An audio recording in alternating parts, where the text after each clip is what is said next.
Ladies and gentlemen, boys and girls, welcome back to another Sanity stream, the place where you go to gain a little bit of your sanity back in what has become a minefield known as U.S. American politics. I got a spicy show for the coal factory today, but what I thought I would start us off with being that it's the anniversary of 9/11, a moment of silence. So let's do that right now.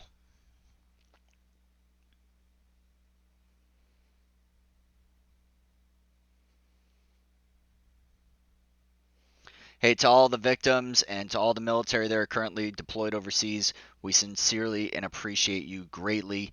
Got a couple messages from veterans out there, and I really thank you for your messages, and I'm really happy that you're enjoying the show. With that said, we got some spicy topics for you today, ladies and gentlemen. We're going to be talking about Donald Trump in particular calling out the 9/11 attacks. That's right, calling out the 9/11 attacks before they even happened, a year before they actually happened, in a book published in 2000, actually naming Osama bin Laden by name. We're going to be going into the NFL booing, people booing the players in their moment of unity and Black Lives Matter. We're going to be going over a woman going on a plane and claiming that everyone had the white privilege, the double slice of white privilege coming in, the Black Queen, showing her power. And at the very end, I got a special little surprise for you. Some very candid photos of some of the people that we're actually dealing with during this communist takeover in America. With that said, let's get straight into the show. Very first thing we're going to be going over is when Donald Trump actually predicted 9/11. You're not going to believe this. Check this out.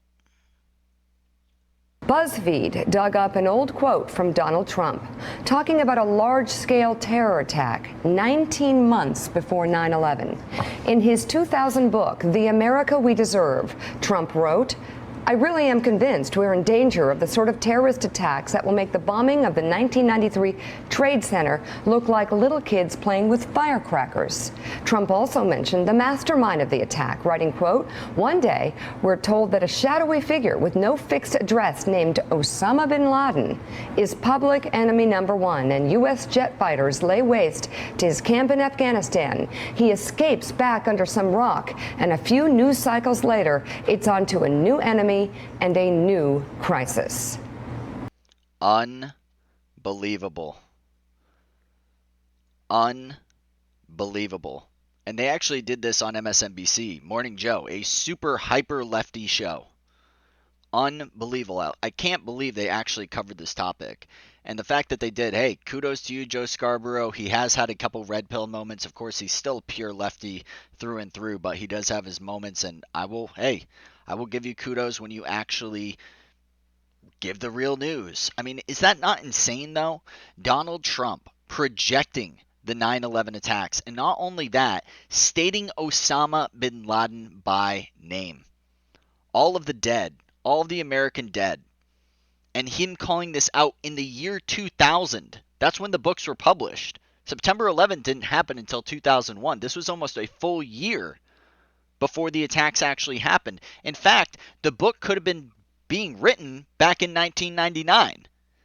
This is absolute insanity. I truly can't believe it. Donald Trump knew this type of thing was coming. He knew that blowback was coming. He knew that after the Russians were in Afghanistan and then we armed the Taliban and then Osama bin Laden garnered all this power, he knew what was going on. And it really is. He truly is. He truly is a genius. 200 IQ. Let's go into Joe Scarborough here and his reaction, because it's actually pretty priceless. Trump. Wait. Mm-hmm. Okay, hold on a second. Mm-hmm. Is this really Trump before 9/11? Have you read this? It's 2000 in his book. Are we making this? Did you make this up, Mika? Nick. I did. Did you make this up? Yeah, Nick, exactly. tell us it's over, right? Because Will you you're wrong stop? about everything. Mika, stop. God. I don't think it's over. What's that? What's the rage here? Will you stop No, picking it's on cute. him? I think it's cute. Well, Yeah, go for it. No, really quickly, though. I mean, so Willie, that was 2000. 2000. In a book he wrote in the year 2000. Yeah. Well, it was published in 2000. He could have written in 1999 for all we know. Exactly. He might But have he- been more precious. So he basically predicted the attacks from Osama bin Laden. Insanity. Truly.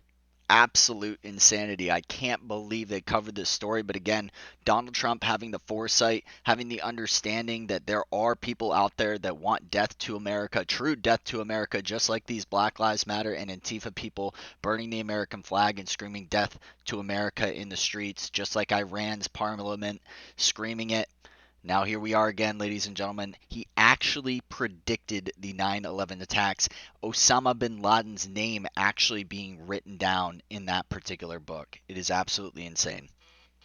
Now on to the next story, ladies and gentlemen. So this one's a spicy one. For those of you who don't know, I mean, I don't know how you can know, but woke sports is in full effect. I mean, the Black Lives Matter has permeated through every single part of society. This Marxist culturist revolution that is trying to divide us based on our skin color. It is an absolutely toxic ideology. It is the devil's work 100%.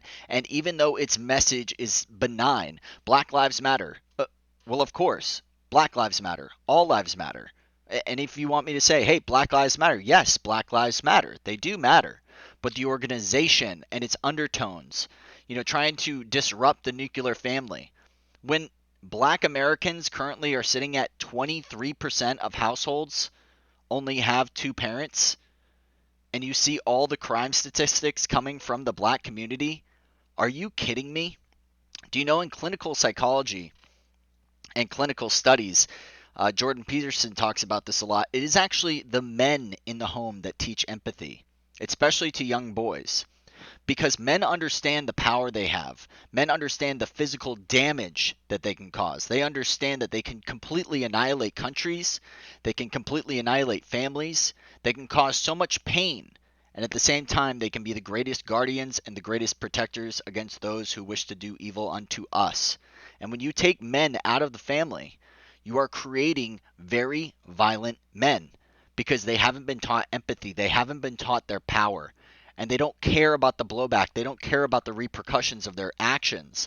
And this permeates through Black culture and Black society with the gang banging and the music, trying to push out, hey, everybody should have a gun. We should all be doing drive-bys. Who cares about all those little kids that get killed? It's absolutely disgusting. And here we are, NFL trying to virtue signal to us about what great people they are. These multi-millionaires stating how oppressed they are. An absolute joke. Show me what Black Lives Matter has done. Show me the work that they've gone into the communities to make them better. Show me about the money that they are investing into communities to make them better. Show me. Because you can't do it. Because nobody wants to go invest into criminally active communities. Nobody wants to go into cities and towns that are being torched and looted and burned. Nobody wants that. You need more police, genius. But nobody wants to talk about that. They'll continue to push this false race narrative that is absolutely tearing our country apart. With that said, let's enjoy, ladies and gentlemen, the boos of the fans of Kansas City.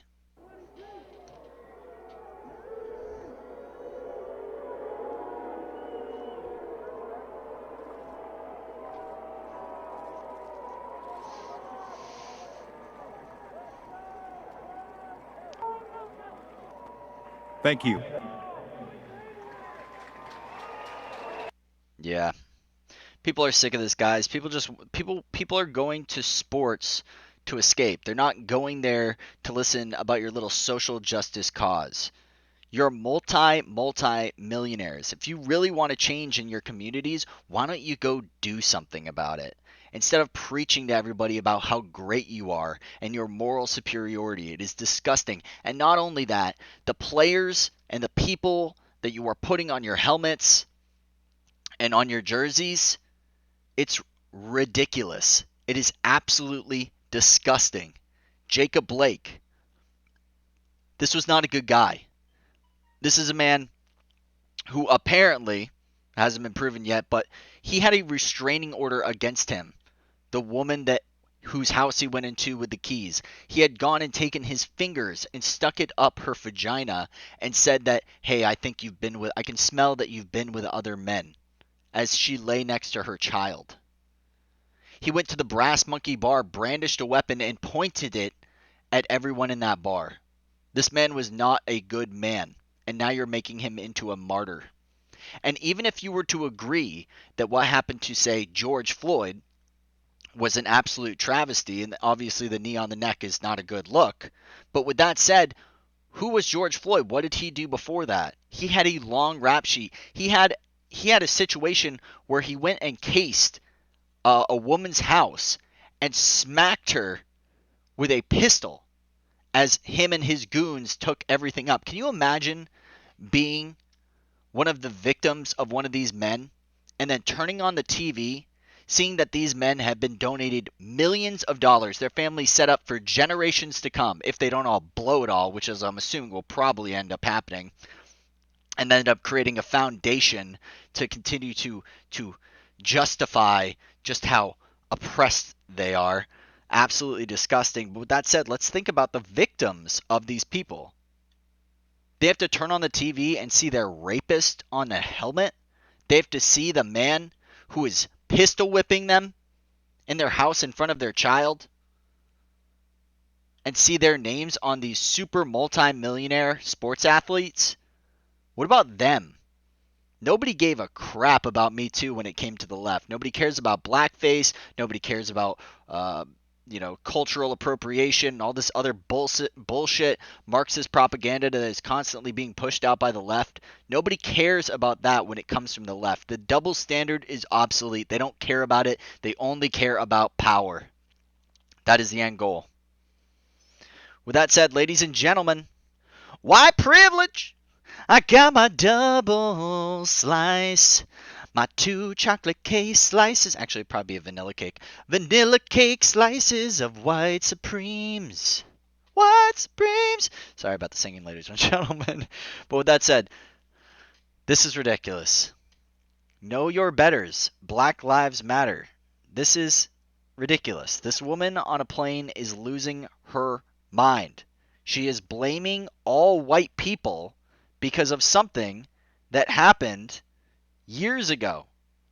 How are you going to blame people who weren't even alive? Who, many of them, weren't even ancestors of these particular people? I don't know if you noticed, but in the Civil War, 500,000 dead Americans. A lot of those people who owned slaves no longer exist. Their genes were never passed on. These people are insane. But with that said, let's see the insanity. Insanity at work. Now, don't push me. Sit down. You need to go to the bathroom. I need to get to my car. She put her hands in me. Ma'am, I need to get to my car. She want me to go to jail. Y'all see how she antagonizing me? Valerie. Y'all see how the lady doing me? Look, and then she coming. Look. All I'm trying to do is use the bathroom. Watch. The lady is getting aggressive with me. Jesus, lady. Just sit down. Just sit down. You're on a plane to get from A to B. Oh my freaking God. You're not listening. I'm not a child. I'm grown. I'm trying to use the bathroom. The lady is coming. I see the bathroom. Now she needs to get to her door. Can I get to my bathroom? No. What do I gotta listen to? No, I was blocking you. What I gotta listen to? Are you my boss? You are white privilege. You're not my boss. Okay. Sit down. Sit down. Oh, thank you. You're not my boss. I need to get I always like when people say people to sit down when they're already sitting down. Sit down. Sit down. I'm sitting down. I'm sitting down. Now preach to me about what an evil white devil I am. I mean, guys, this is just all anti-white propaganda. And are we not allowed to talk about it? I mean, just because of the color of our skin we're attacked? I mean, let's take a look at some of the comments coming out of celebrities nowadays. It is absolutely, truly grotesque. It is anti-white to the core. If you were to mix all the races and simply switch it around, and that's why they have to change the definition of racism. They can't just say, oh, racism is thinking of a superiority or an inferiority of a particular person's or set of persons, a particular race, because of the color of their skin.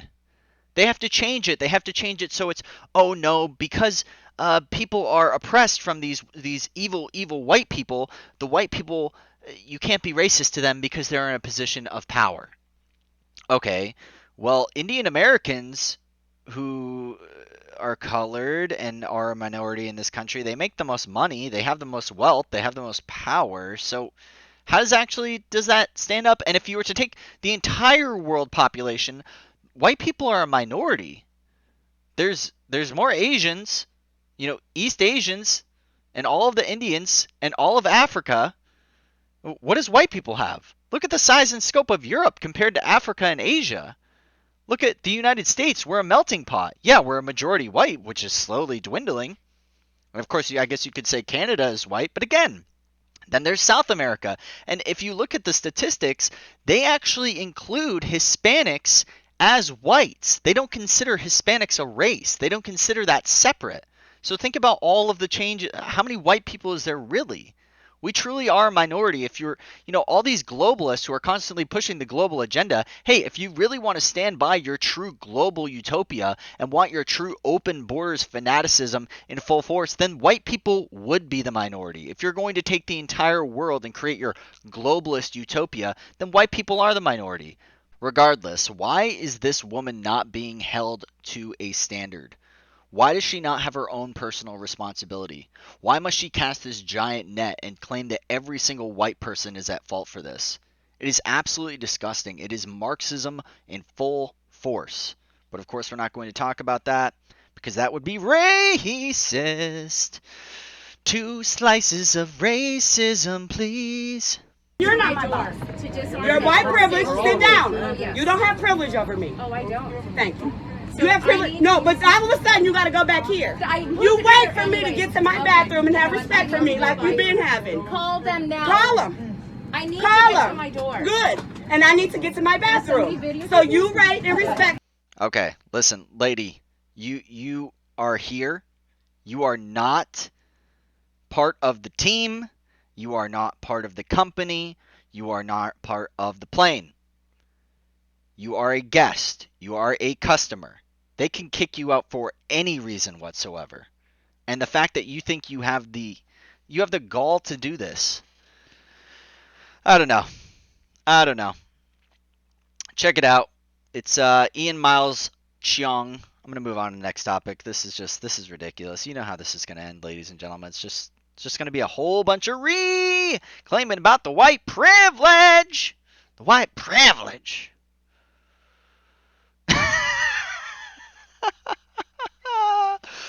Oh, I almost forgot what we were talking about here. Okay, ladies and gentlemen, I just wanted to show just a quick little surprise at the very end. These are the people of Portland. These are the people that are being arrested on the daily. And I mean, look at this. This is art. This is what the left calls art. This is the same art that pushed out Cuties on Netflix. This is just, guys, this isn't pedophilia. This is art. Don't you get it? God, people, you guys are far right. You guys are racist, white supremes. Look at these people. Oh, and by the way, just for a little bonus, I got an extra one for you.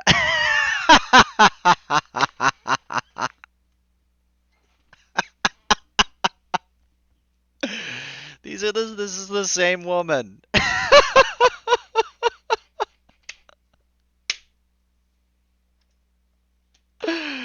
Oh my god, if this doesn't prove to you that these people are LARPing, I don't know what is. Look, it's freaking...